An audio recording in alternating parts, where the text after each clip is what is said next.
sekarang kita akan lebih fokuskan, ya, tadi sebelumnya saya sudah singgung mengenai compound object. Sekarang kita akan fokuskan dengan berbagai macam fasilitas yang terdapat di dalam compound object. Pertama yang akan saya buat atau yang saya pilih di sini adalah bulan.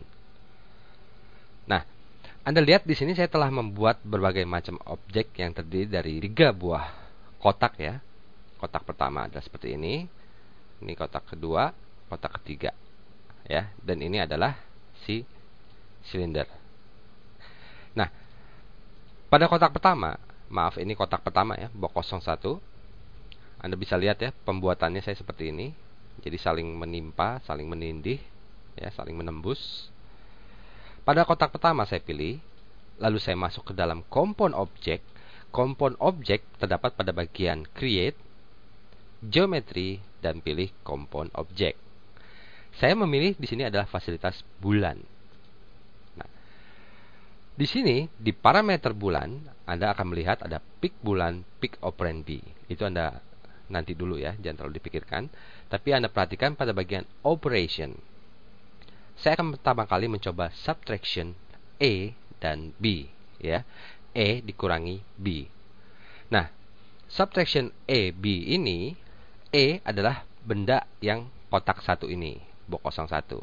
Kalau saya memilih misalkan di sini pick operand B, berarti saya harus memilih benda selain kotak 1 ini, ya, karena kotak 1 ini adalah si A. Anda lihat ya di dalam operands daftarnya ini. Apa yang Anda pilih?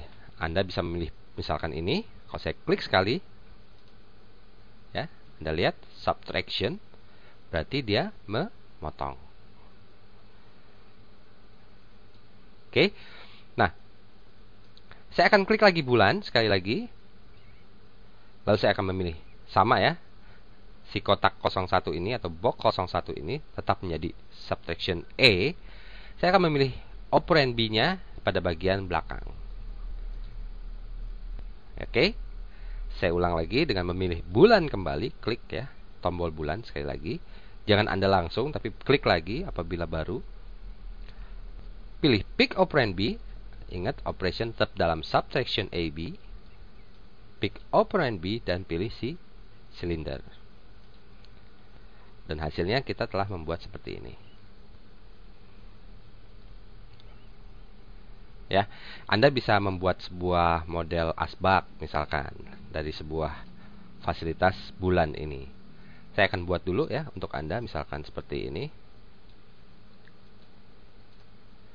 Saya akan buat pertama kali adalah sebuah kotak box biasa dulu. Ya, lalu ada sebuah silinder. Silinder saya akan buat di dalam front viewport.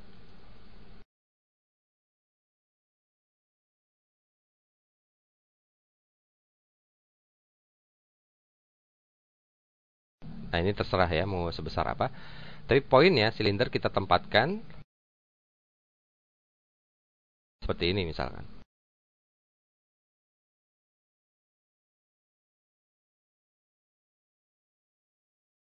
Karena silinder ini hanya suatu objek yang akan memotong, jadi kita tidak terlalu memikirkan panjangnya seperti apa ya.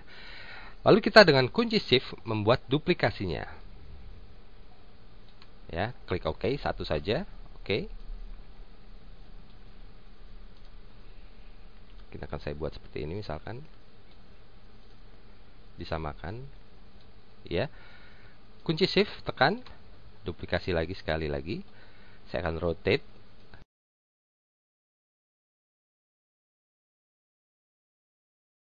Oke. Move.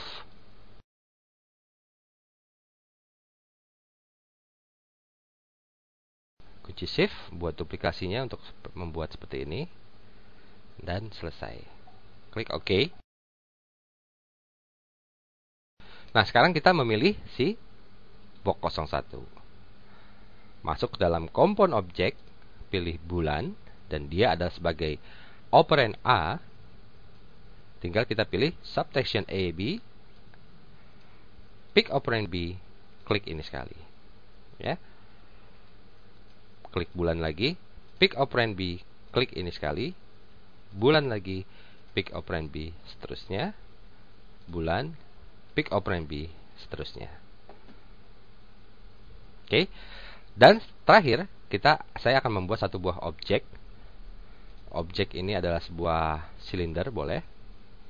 Saya akan ambil di tengah sini ya, mungkin diperbesar dulu.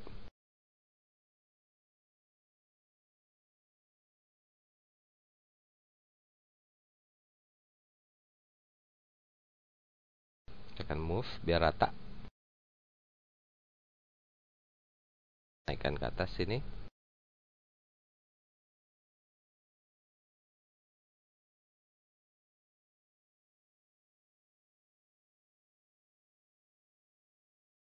Pilih si box 01, masuk ke component object boolean, pick operand B, dan memilih si silinder.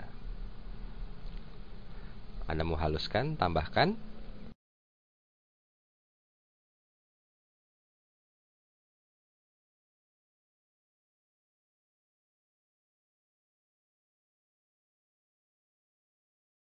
Bentuknya seperti ini. Ini adalah salah satu fasilitas di dalam bulan. Tadi Anda baru belajar bagaimana cara memotong, subtraction. A ke B, dipotong oleh B. Anda juga bisa lakukan hal terbalik, B dipotong oleh A. Ya. Sekarang kita akan menggunakan fasilitas component object yang lain yang dinamakan connect. Pertama, saya akan membuat dulu dua buah objek. Ya. Pertama itu adalah cone.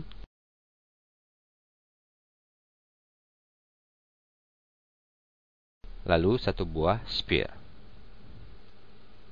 Ya, saya lakukan semuanya di dalam top viewport. Saya akan atur dulu ya posisinya.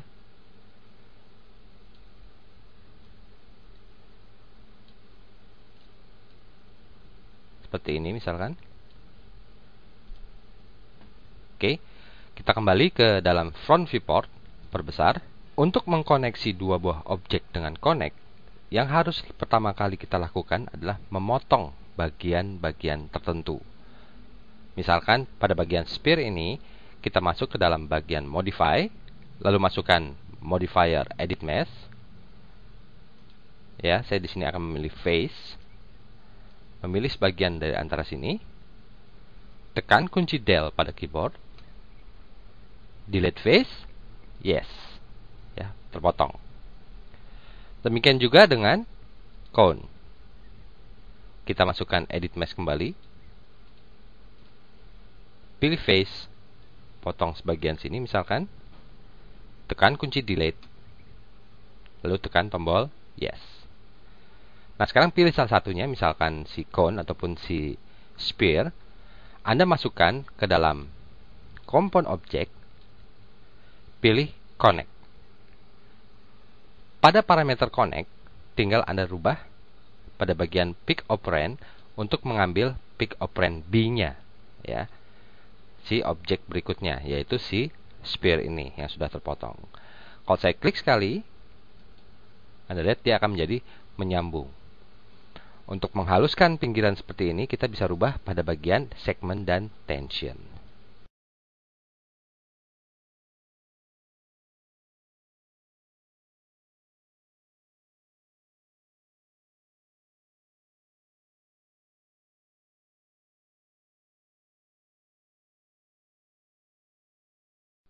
Masih dalam project sebelumnya, saya akan membuat sebuah shape merge di mana kita akan menggabungkan teks atau menempelkan teks ke dalam objek ini.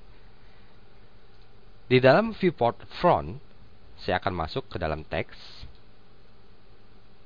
Ya, di sini akan saya tulis misalkan August, ya, dengan ukuran yang agak kecil, mungkin 10 ya. Saya klik saja sekali, nanti kita bisa atur ya posisinya. Yang pasti, posisi teks ini kita harus tempatkan di depan. Ya, dan pas pada bagian kepalanya. Misalkan seperti ini. Kelihatan di dalam perspektif seperti ini ya. Lalu kita pilih objek kita, masuk ke dalam component object, dan pilih shape merge. Yang Anda lakukan di sini adalah Anda tinggal memilih shape-nya. Jadi Anda tinggal panggil pick shape dan klik pada text. Ya, Anda lihat ya. Nah, ini dia. Klik, tahan. Selesai. Anda lihat ya, masuk ke dalam sini. daftar operands-nya. Kita kembali masuk ke dalam modify, ya. Pada bagian objek ini, ya, sudah diberikan shape merge. Kita harus memasukkan modifier baru yang dinamakan face extrude.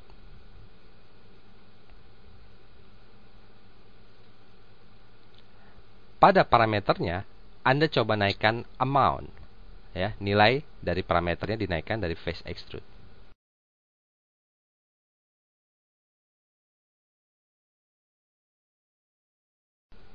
Oke, kalau sudah, Anda sekarang boleh memilih teks. Klik kanan tombol mouse, lalu pilih hide selection. Kita umpetin. Sekarang coba Anda lihat di bagian perspektif, kita sudah mengukir nama kita pada objek tersebut.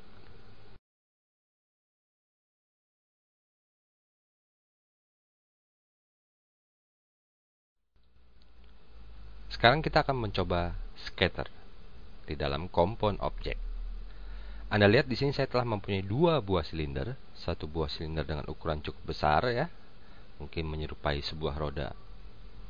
Lalu ada lagi satu buah silinder dengan ukuran yang kecil.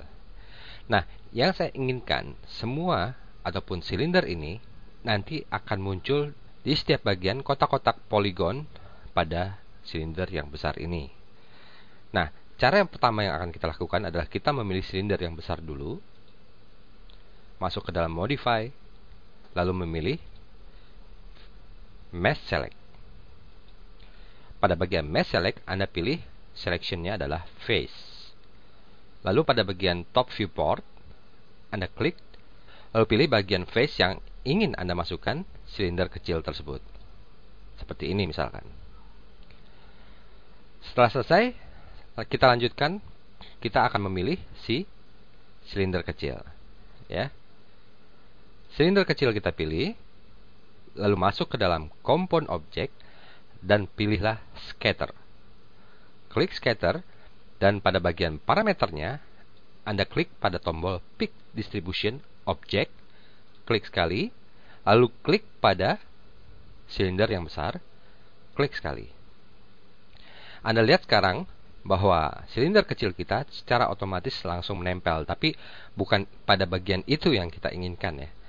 Untuk itu coba kita periksa lagi pada bagian parameter di bawah ini, ya.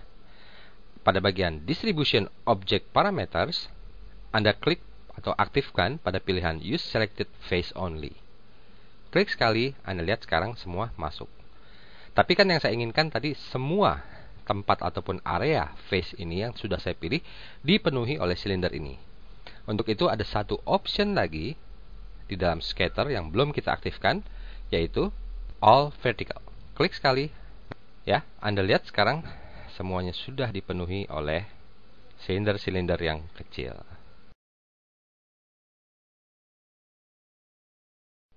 Compound objek berikutnya yang akan kita coba adalah loft.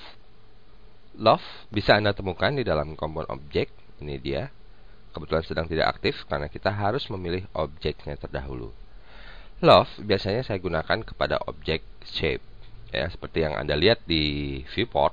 Saya telah membuat 3 buah objek shape, ya. Pertama adalah line, kedua adalah circle, ya, bisa dilihat di right viewport, dan berikut adalah star. Loft itu bagaimana kerjanya? Loft adalah satu buah bentuk shape, dan jika mengambil suatu area ataupun mengikuti suatu area yang telah ditentukan, dia akan membentuk sebuah bentuk 3D sesuai dengan area yang kita pilih. Misalkan pertama kali yang saya pilih di sini adalah line. Lalu saya masukkan loft object di dalam compound. Klik sekali loft. Nah, Anda akan melihat parameter di bawahnya ada tulisan get shape. Berarti kita harus mengambil shape yang lain. Saya klik get shape, lalu arahkan mouse ke dalam viewport. Nah, Anda lihat ya, ada perubahan di dalam kursor mouse bahwa di sini adalah objeknya berbentuk shape. Saya klik ya yang star. Nah, mari kita lihat di dalam perspektif bentuknya. Akhirnya line kita mengikuti bentuk star, ya, dari ujung ke ujung dan bentuk sepanjang line ini.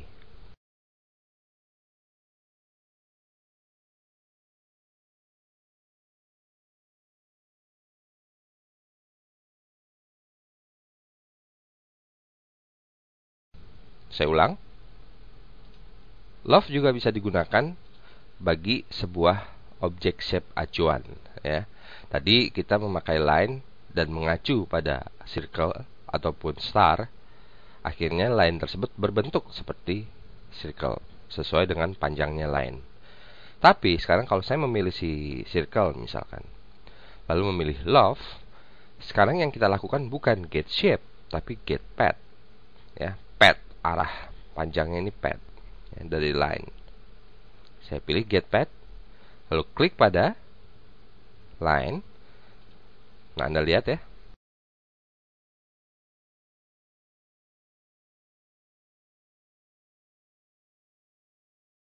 cara kerjanya hampir sama, ya. Dia mengikuti panjangnya line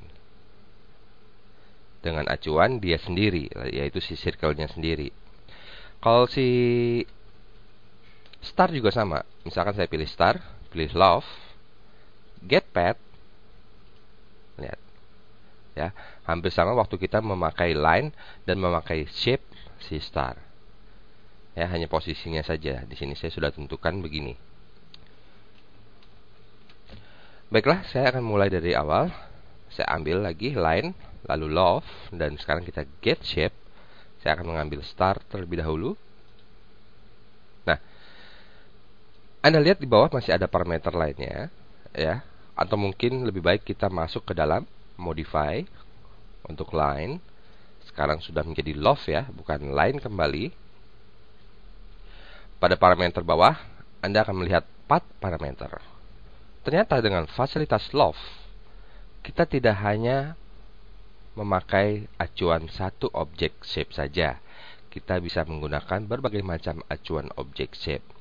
Dan objek shape tersebut diwakili atau acuannya diwakili oleh path. Nah, Anda lihat kalau saya aktifkan dulu pada bagian bawah yang display, ya. Skinnya saya matikan. Nah, Anda akan melihat path, ya. Lalu di sini Anda akan melihat tanda silang. Nah, ini dia tanda silang.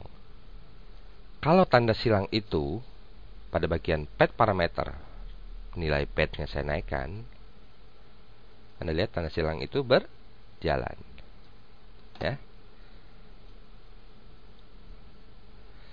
Ini adalah 0 dan yang ujung adalah 100. Jadi dari 0 sampai 100 adalah panjang dari area path kita. Maksudnya apa? Misalkan begini. Oke, dari 0 sampai kurang lebih di sini, ya, pas di lengkungan 65. Anda lihat, ya, 65. Saya ingin mengambil shape yang lain. Saya klik tombol get shape. Lalu saya mengambil shape yang lain, yaitu si circle. Klik sekali, Anda lihat hasilnya seperti apa.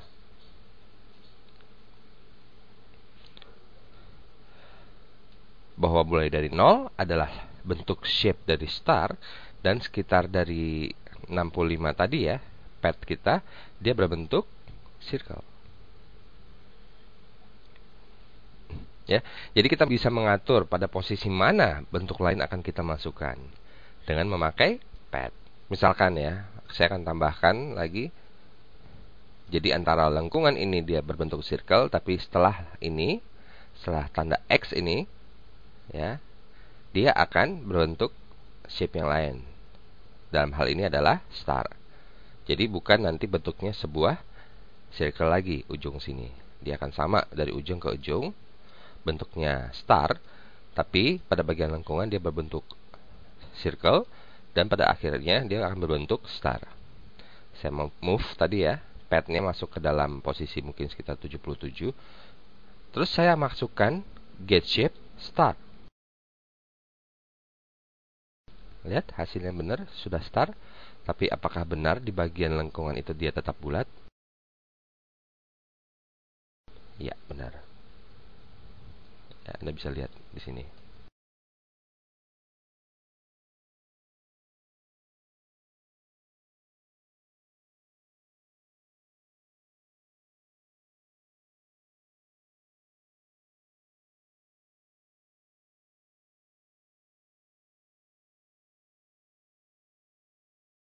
Selanjutnya apalagi yang ada di dalam parameter love? Parameter love mempunyai fasilitas yang dinamakan deformation, ya, perubahan bentuk. Di sini ada scale, twist, teeter, bevel, dan fit. Saya akan mencoba beberapa di antaranya. Saya tekan tombol scale. Nah, Anda akan masuk ke dalam satu buah tampilan. Anda jangan terlalu panik dulu ya, karena ini sebetulnya mudah sekali tampilan ini ya. Tampilan ini mewakili dari pad kita. Anda tahu bahwa pad kita mulai dari 0 sampai 100-nya di sini ya. Demikian juga dengan tampilan scale deformation ini. Dia mulai dari 0, ya, ini adalah 0-nya, dan ini adalah 100-nya. Ya. Pada bagian ini standar.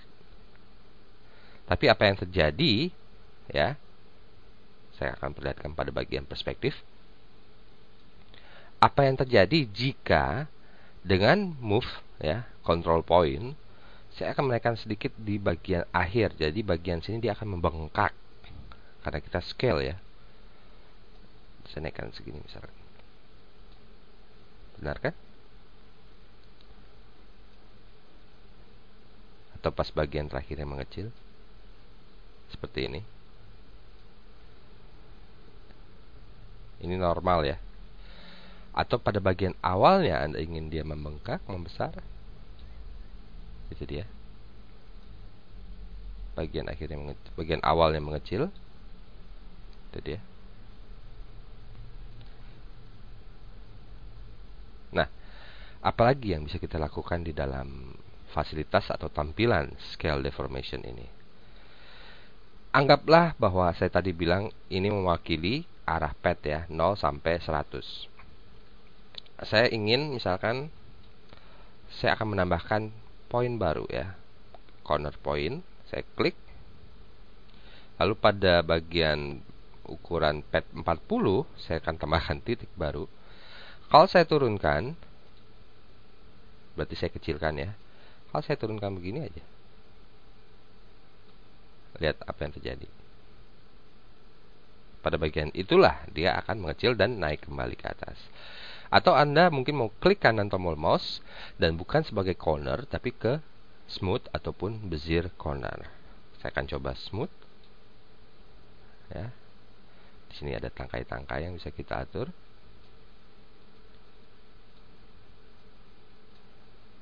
Lihat seperti apa bentuknya. Bahkan ya, ini saya hapus, tinggal dipilih saja lalu tekan delete control point. Bahkan saya bisa membuat beberapa titik poin seperti ini misalkan. Ya, lalu pada bagian ininya saya akan turunkan dia ke bawah. Lihat apa yang terjadi.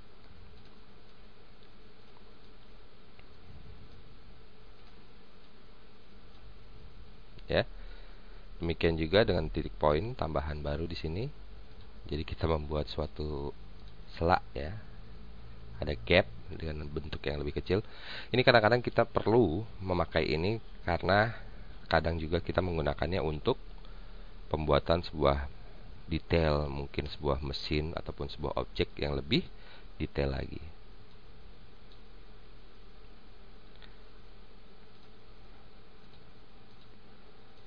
Nah, ini agak lebih dekat. Itu dia. Ya. Anda mau membuat pas bagian-bagian akhirnya dia membesar, lebih baik kita kasih poin dulu supaya nanti kalau kita mengangkat bagian akhir tidak simultan dari sini ke atas ya. Lihat begini.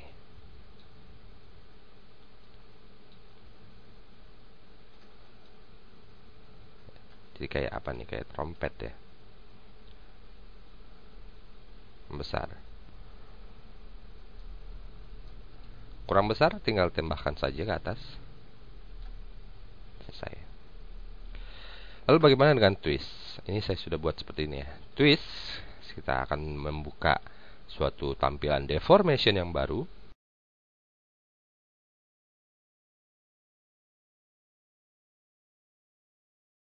Twist, kalau saya coba ya pada bagian akhir, saya naikkan ke atas.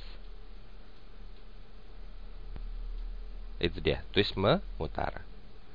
Nah, silahkan Anda bereksperimen dengan ini ya. Poinnya kita bisa melakukan apa saja perubahan dengan memakai love, ya. Saya akan coba lagi titer. Titer coba bagian akhir. Oh, hancur. Dia membengkok ya titer itu ya. Hampir sama kayak bend. Ya, membengkok ke arah tertentu. Anda bisa lihat di sini.